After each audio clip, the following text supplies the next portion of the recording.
enlighten class. இன்னைக்கு நாம ரொம்ப சின்ன சென்டென்சஸா பார்க்க போறோம். இங்கிலீஷ் லேர்ன் பண்றதுல நீங்க ஒரு பிகினரா இருந்தா இந்த வீடியோ உங்களுக்கு ஹெல்ப்ஃபுல்லா இருக்கும். வீடியோக்குள்ள போறதுக்கு முன்னாடி நம்ம சேனலை சப்ஸ்கிரைப் பண்ணாதவங்க சப்ஸ்கிரைப் பண்ணிக்கோங்க. கூடவே பக்கத்துல இருக்க பெல் பட்டனை பிரஸ் பண்ணி அதில இருந்து வரக்கூடிய ஆல்ன்ற பட்டனையும் பிரஸ் பண்ணிக்கோங்க. அப்பதான் நாங்க போடுற ஒவ்வொரு வீடியோவும் உங்களுக்கு நோட்டிஃபிகேஷனா வரும். யார் சொன்னது? Who says? Who says? Whoனா யாரு? Say அப்படின்னா சொல்றது. இந்த சென்டென்ஸ்ல சொன்னது அப்படின்னு வந்திருக்கு. அவர் சொன்னார். He said. He said.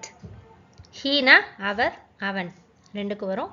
Saidனா சொன்னது, கூறினார் அப்படின்னு வரும். சொன்னார் இல்லைன்னா கூறினார். அப்படி அவர் என்ன சொன்னாரு? நாம கேட்போம் இல்லையா? அப்படி இல்லைன்னா சாதாரணமா கேட்கறது. அவர் என்ன சொன்னார் அப்படி கேட்டாலும் சரி, அப்படி அவர் என்ன சொன்னாரு அப்படின்னு கேட்டாலும் what did he say? What did he say? whatனா என்ன, did say அப்படின்றது சொன்னார் அப்படின்ற past tenseல கொடுத்துருக்கு. heன்றது அவர். என்ன நடக்கிறது? what happens? what happens? whatனா என்ன, happensனா நடக்கிறது. இது ஒரு present tense sentence. இதையே pastல பார்ப்போம். என்ன நடந்தது அப்படின்னு ஏற்கனவே நடந்தத past tenseல வரதை கேட்கறதுக்கு what happened? what happened? happen அப்படின்ற present verb happened அப்படின்னு past verb மாறிடும். என்ன நடக்கும் அப்படின்னு கேட்கறதுக்கு, அதாவது இது future tense. ஒரே sentence தான். presentல பார்த்தோம், pastல பார்த்தோம், இப்போ futureல பார்க்குறோம். என்ன நடக்கும் அப்படின்னு கேட்கறதுக்கு what will happen? what will happen? whatனா என்ன, will happen அப்படின்றது ஃபியூச்சருக்குரிய verb form. எப்பவுமே ஃபியூச்சரில் நாம ஒரு சென்டென்ஸ் மேக் பண்ணணும் அப்படின்னா அந்த வேர்பை வந்து V1ல எழுதி, அதாவது ப்ரெசன்ட் ஃபார்ம்ல எழுதி முன்னாடி will சேர்த்துக்கணும். இது கடினம். it is difficult. it is difficult. it அப்படின்னா இது, difficult அப்படின்றது கடினமாக இருக்கிறது. இது கடினமாக இருக்கு அப்படின்னு சொல்றதுக்கு அந்த இஸ் வந்திருக்கு. எனக்கு பயமா இருக்கு அப்படின்னு சொல்றதுக்கு I am scared. I am scared. scared அப்படின்னா பயம்னு அர்த்தம். அங்க என்ன இருக்கு? what is there? what is there? whatனா என்ன, thereனா அங்க, isனா இருக்கு அப்படின்னு கேட்கறதுக்காக பயன்படுத்துறது. அதுவே இங்க என்ன இருக்கு அப்படின்னு கேட்கறதுக்கு what is here? what is here? whatனா என்ன, here வந்து thereக்கு ஆப்போசிட். thereனா அங்கேன்னு பார்த்தோம் இல்லையா, hereனா இங்கே. is வந்து இருக்கு அப்படின்னு கேட்கறதுக்கு பயன்படுத்துறது. அதை சரி செய்.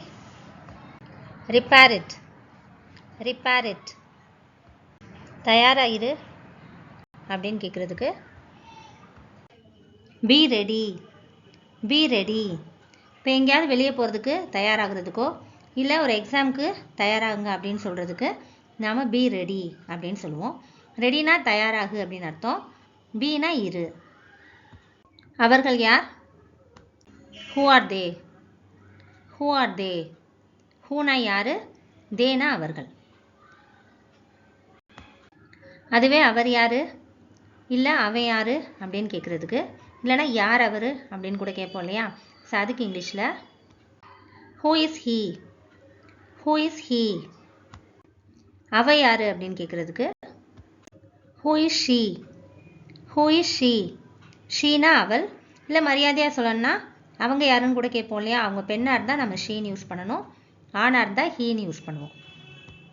நீ யாரு இல்லைனா யார் நீ அப்படின்னு கேட்போம் இல்லையா, அது இங்கிலீஷில் who are you? who are you?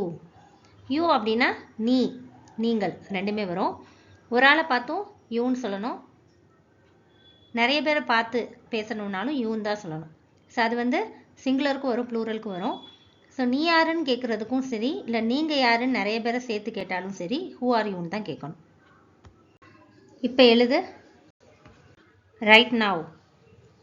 right now. ரைட்னா எழுதுறது, நவுனா இப்போ அப்படின்னு அர்த்தம். என்ன பேச விடு. Let me talk. Let me talk.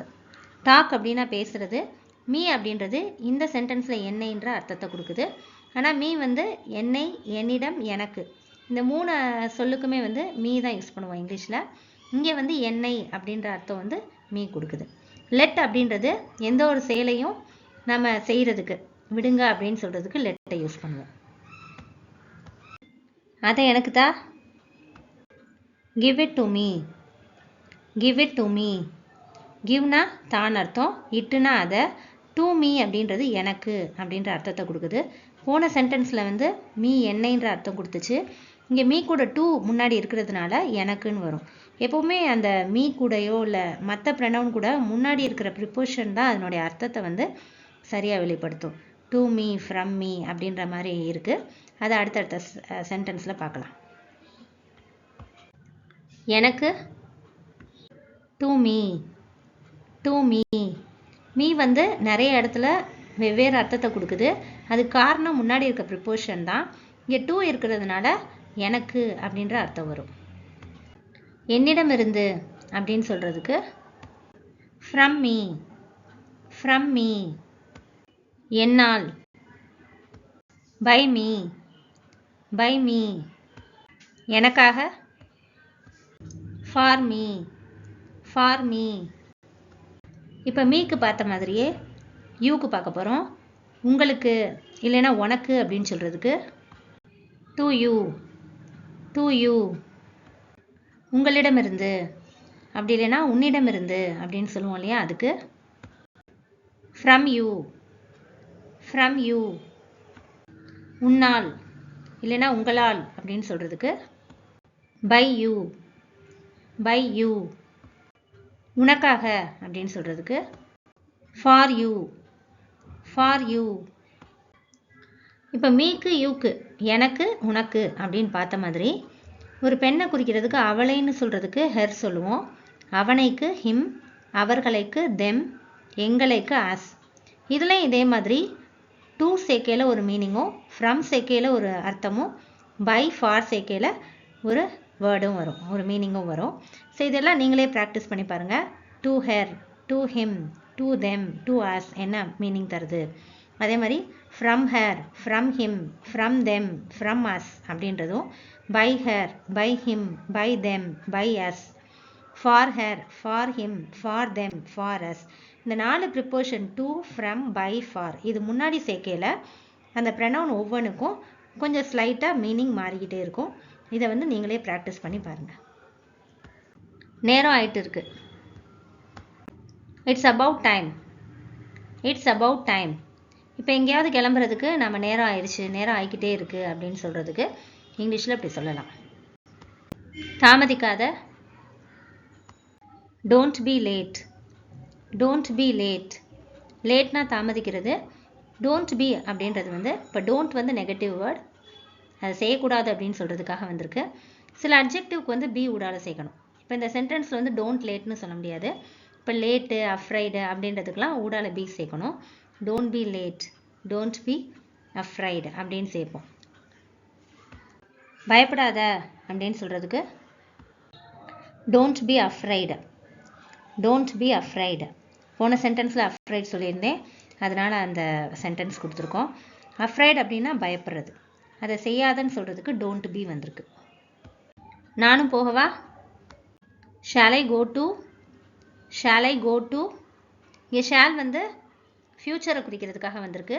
Aina நான், இங்கே ஐ டூ சேர்ந்து வந்திருக்கிறதுனால நானும், நான் போகவா அப்படின்றது அர்த்தம் இல்லாமல் நானும் அப்படின்னு வந்திருக்கிறதுனால ஐ டூ வந்திருக்கு. கோனா போகிறது. உங்களுக்கு டீ வேணுமா இல்லை வேணாமா அப்படின்னு கேட்போம் இல்லையா, அது இங்கிலீஷில் do you need tea or not. Do you need tea or not. இன்றைக்கி வெயில் ஜாஸ்தியாக இருக்குது அப்படின்னு சொல்கிறதுக்கு it is very hot today. It is very hot today. உனக்கு என்ன ஆச்சு. What happen to you. What happen to you. ஏற்கனவே வாட் ஹேப்பன் சென்டென்ஸ் பார்த்தோம். இங்கே வந்து உனக்குன்ற வேர்டு சேர்ந்து வந்திருக்கிறதுனால ஒரு தனி சென்டென்ஸாக பார்க்குறோம். இங்கே ஆச்சு அப்படின்னு சொல்லிட்டு ஏற்கனவே நடந்ததை கேட்குறதுனால, அதாவது இறந்த காலத்தை கேட்குறதுனால ஹேப்பன்ட் அப்படின்னு பாஸ்ட் வெர்பு வந்திருக்கு. I hope this helps you. and thanks for watching.